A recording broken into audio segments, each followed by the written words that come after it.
మే నెలనే వర్షాలు దంచికొట్టినట్టు అనిపించిందే గాని జూలై నెల సగం గడిచినా ఇప్పటికి సుతం ఆయమన్న వాన కొట్టిందే లేదు. దీంతోని సాగునీళ్లకు రైతులే కాదు తాగునీళ్ల కోసం కూడా చాలా జాగల్లో జనాలు మస్తు గోసపడుతున్నారు పాపం. నీళ్ళ తక్లీఫ్ తీరుస్తలేరని ఈ ఊరోళ్ళు ఏం చేసిండ్రు చూడండి.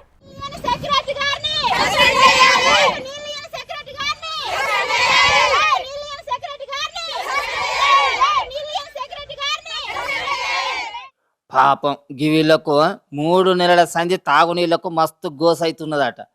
మా నీళ్ళ తిప్పల తీర్చురి సార్లు అని అధికారులకు ఎన్ని మాటలు చెప్పినా కూడా పట్టించుకున్న నాదుడే లేడట. ఇటు పంచాయతీ సెక్రటరీ సుతం పట్టింపు లేనట్టే ఉంటున్నాడట. ఆయనకు ఎన్ని మలకలు చెప్పినా కూడా పాయిది ఉంటలేదట. కాబట్టి వెంటనే కార్యదర్శిని సస్పెండ్ చేసి మాకు నీళ్లు అందేటట్టు చేయాలని డిమాండ్ చేసుకుంటే ఇట్లా ధర్నాకు దిగిర్రు అక్కడి జనాలు. ఇంతకు ఇది ఎక్కడి ముచ్చట్నో చెప్పలేదు కదా. ములుగు జిల్లా వెంకటాపురం మండలం బోధపురంలో తాగునీటికి చాలా గోసైతున్నదట అక్కడ వాళ్ళకు. ఇక ఆ ఊరి బంధువుకున్న వ్యవసాయం బాయికాడికి పోయి నీళ్లు మోసుకొచ్చుకుంటున్నారట. కానీ ఆ నీళ్లు కూడా మంచిగా ఉంటలేవట. ఈ నీళ్ళతోనే లేనిపోని రోగాలు వస్తాయి ఎట్లా అని బాధపడుతున్నారు వాళ్ళు. ఇక ఈ ముచ్చట ఇట్లుంటే ఇక గిద్దు చూడుర్రి.